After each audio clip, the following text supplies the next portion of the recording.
Hey guys, welcome back to the channel. So recently I got myself an Android player online.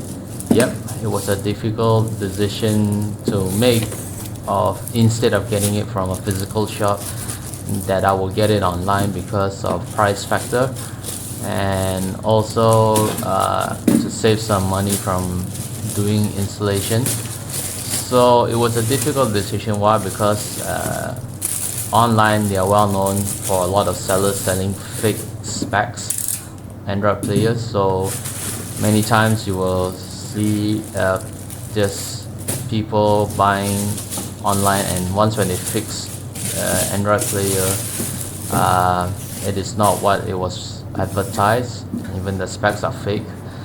But for this one, I decided to read a lot of the comments from buyers, and most of them actually gave some pretty honest and good feedback. So that's why I decided to go ahead and get it, and hopefully I will test it out with some fake test software to see what actually is. Stay tuned to the end of the video. So as you can see from here, I'm just doing a simple unboxing here to show that in case if there was any problem or anything wrong during the logistics of the player itself. And so far everything seems okay except for some minor damage on the carton, which I hope it doesn't affect the player itself. So I'm just doing this as an evidence in case if there's something wrong, then I can actually show it back to the seller online. And so far from what I see, alright, this is a head unit. Seems in a good condition, and I also would like to test it out first on my test bench before I actually install it in the car to make sure that everything is working, there are no cracks, just to run it and test out the software to see if there's any lag or not. And yeah, this is how it looks like on its first boot. Not too bad, not too long to it to start up. So the next day, this just to have a closer look. Yep, this comes in 2 fans and the spec is 8 plus 128. You got your GPS and 4G antenna input. Then this is the original power harness, but I went ahead and got a plug and play harness for my vehicle instead. This will be your RCA input output audios, and also the dongle for your 4G SIM card. So you got a 4G SIM card you can put in here just to get data, continuous data for your Android player. And you also got your typical aux in aux out RCIA with your microphone input, and also a dedicated subwoofer output from the player. That's pretty neat. So you also get the 4G antenna. You will need this if you're using a 4G SIM card. And then your regular 4-pin 6-pin USB included as well, and also your reverse camera input with the Wi-Fi antenna built in, and this will be your GPS antenna. So oh yeah, and also this will be my Android head unit casing. So you want to get one before you actually start doing your installation. So the first thing I will always like to do is to test it out, test fit, to make sure that the head unit is properly fitted onto the casing, just like that, and to make sure that every corners are tight and snugly. Then I'm just gonna go ahead and secure the head unit to the bracket with 4 screws. So the screws are not included, you got to go get it yourself. Yeah, so make sure you get the right one. And then just to plug in all the cables that are needed for the installation later.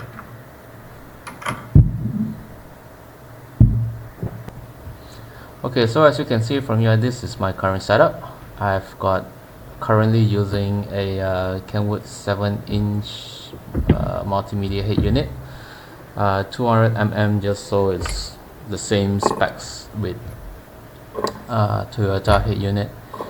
And well, everything seems to be working. There's no problem with the head unit. In fact, I'm pretty happy with it. The only problem I mean, not a problem, but I guess it's time to, you know, get a bigger screen to have better visibility and also functionality as well. But overall, I'm pretty happy with the head unit. It's working fine. It comes with Android Auto and CarPlay as well, even though it's quite an old unit. Yeah, so this is my aircon control unit, but I kind of zip tie to it because, you know, the clips are broken, so I'm just going to clip them out and replace them again with some new clips. Okay, so once this will give me access to 2 screws at the back that are currently securing the brackets to the head unit.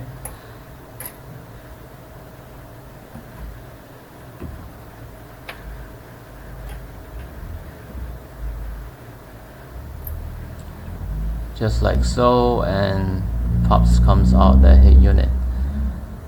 But so getting out all the cables are pretty straightforward. Just unplug everything and you should be able to get your head unit out just like that. First thing I'm going to do right now is to route the GPS antenna, and yeah, I decided to put it at the passenger side front corner. So the first thing, I think I will take out the speaker grill, and then secondly I'm going to pop out the A pillar to have a better easy routing of the cable. So here I am just gently routing the cable through the speaker area. You have some holes there to, you know, route if you have additional cables. And from here I'll be routing it first to the glove box compartment, and once when I'm done with that, I can now put back the A pillar and the speaker grill as well, and I should be able to proceed next from the glove box to the console itself. Right, so once when that's done, here I am putting back all the cables that are needed, plug and play, and then tidying up some of the cables here. Also, do not forget to secure the GPS antenna, which is quite an annoying thing because it's quite a narrow and tight space, and I got a fat finger, so it takes a bit of time, but it's alright. I managed to get it, and now just to push back everything in and to test the head unit before putting back everything together. So here we go. Okay, we have power. Again, this is still a first boot because it started from zero memory, so it'll take some time.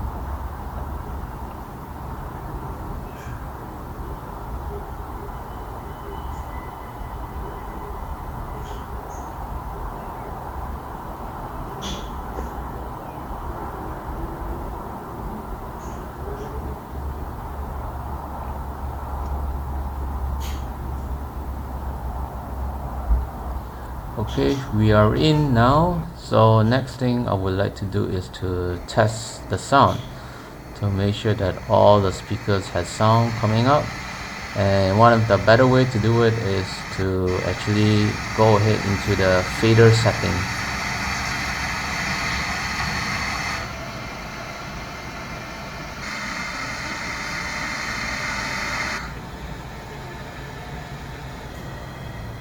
Yep, all good. Okay, it's time to go for a ride and to test the head unit out. So subsequently, after your first boot, the boot are really fast, and even if you can see from your reverse camera is flawless. Overall operation, I'm pretty happy with it. There's no lag. As you can see from here, this is my DVR cam, and it seems to be working fine. And also I like the interface where if you go out to the home page, they actually have a place for your camera, so you can use it while you are driving. Also, this is the DSP equalizer, and you got your front, rear and sub settings.